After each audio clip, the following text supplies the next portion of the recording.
إن الحمد لله نحمده ونستعينه ونستغفره ونؤمن به ونتوكل عليه ونعوذ بالله من شرور أنفسنا ومن سيئات أعمالنا. من يهده الله فلا مضل له ومن يضلل فلا هادي له، وأشهد أن لا إله إلا الله وحده لا شريك له، وأشهد أن محمدًا عبده ورسوله.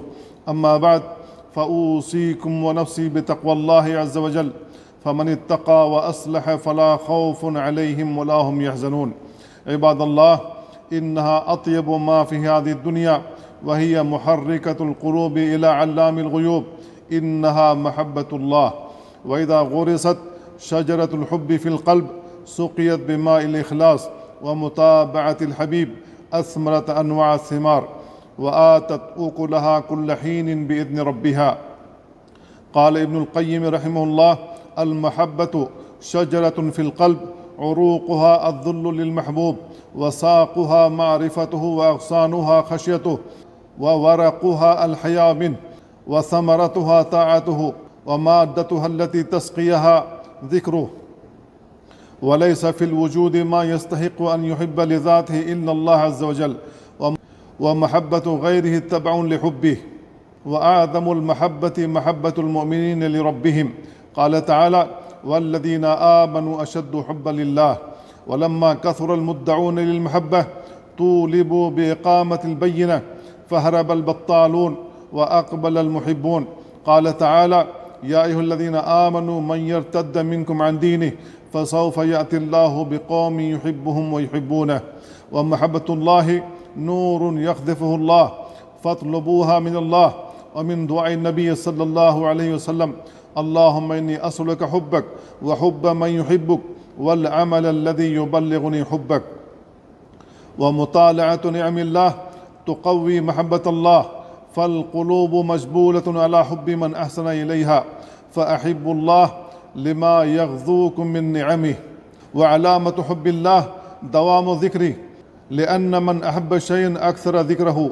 قال ابن تيمية رحمه الله: كثرة ذكر الله تعلق القلوب به، ولهذا أمر الله بالذكر الكثير. وإذا أكثرت من النوافل فأبشر بمحبة الله لك. قال تعالى في الحديث القدسي: ولا يزال عبدي يتقرب إلي بالنوافل حتى أحبه. ولا يحبك الله إلا إذا اتبعت حبيبه صلى الله عليه وسلم. قل إن كنتم تحبون الله فاتبعوني يحببكم الله. ومطالعة أسماء الله وصفاته تزيد في محبة الموصوف بها، لأنها صفات كمال ونعوت جلال وجمال. قال ابن القيم رحمه الله: من عرف الله بأسمائه وصفاته وأفعاله أحبه لا محالة. ومن علامات المحبة ترك ما تحب لمن تحب.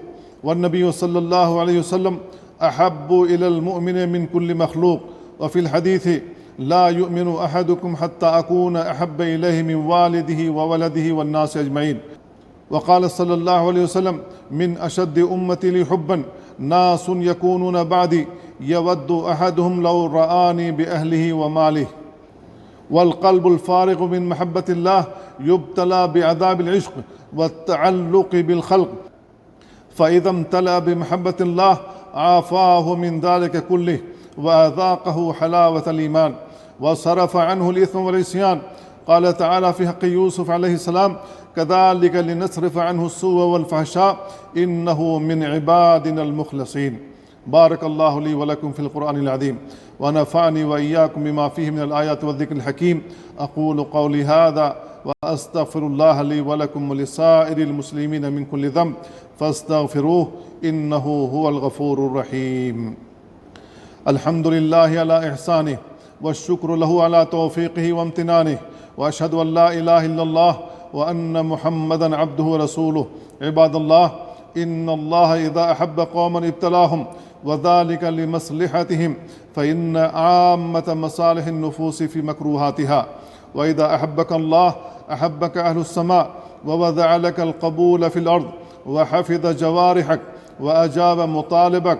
قال الله في الحديث القدسي: فإذا أحببته كنت سمعه الذي يسمع به، وبصره الذي يبصر به، ويده التي يبطش بها، ورجله التي يمشي بها، ولئن سألني لأعطينه ولئن استعاذني لأعيذنه. ولا تجعل محبتك إلا لمن ترجو صحبته في الآخرة. قال صلى الله عليه وسلم: المرء مع من أحب. والمتحابون في الله لهم منابر من نور يغبطهم النبيون والشهداء، لا يخافون إذا خاف الناس ولا يحزنون إذا حزن الناس. والمتحابون في الله عملة نادرة تجمعهم الآخرة ولا تفرقهم الدنيا الفانية. قال ابن عباس رضي الله عنهما: وقد صارت عامة مواخاة الناس على أمر الدنيا، وذلك لا يجدي على أهله شيئا. والمحبة في الله شجرة طيبة أكلها دائم وظلها ممتد إلى يوم القيامة. قال صلى الله عليه وسلم: إن الله يقول يوم القيامة: أين المتحابون بجلالي؟ اليوم أظلهم في ظلي يوم لا ظل إلا ظلي. والمتحابون في الله قوم تصاحبوا لله، فالأيام والليالي مراحلهم في طريق الجنة. واصبر نفسك مع الذين يدعون ربهم بالغداة والعشي يريدون وجهه، ولا تعد عيناك عنهم تريد زينة الحياة الدنيا. ولا تطع من أغفلنا قلبه عن ذكرنا واتبع هواه وكان أمره فرطا. عباد الله، إن الله وملائكته يصلون على النبي يا أيها الذين آمنوا صلوا عليه وسلموا تسليما.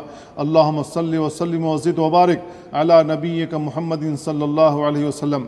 اللهم احشرنا في زمرته وأدخلنا في شفاعته وأحينا على سنته وتوفنا على ملته وأورثنا عمله وأوردنا حوضه وأسقنا بكأسه شربة لا نظمأ بعدها أبدا، وارزقنا مرافقته في الفردوس الأعلى.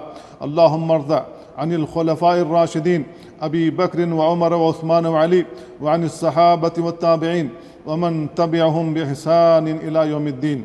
اللهم أعز الإسلام والمسلمين وأذل الشرك والمشركين ودمر أعداءك أعداء الدين واحمي حوزة الدين وانصر عبادك الموحدين.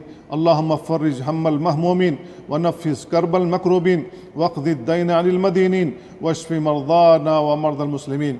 اللهم آمنا في أوطاننا وأصلح أئمتنا وولاة أمورنا، ووفق ولي أمرنا وولي عهده لما تحب وترضى، وخذ بناصيتهما للبر والتقوى. عباد الله، إن الله يأمر بالعدل والإحسان وإيتاء ذي القربى وينهى عن الفحشاء والمنكر والبغي يعظكم لعلكم تذكرون. فاذكروا الله العظيم الجليل يذكركم واشكروه على نعمه يزدكم ولذكر الله أكبر والله يعلم ما تصنعون.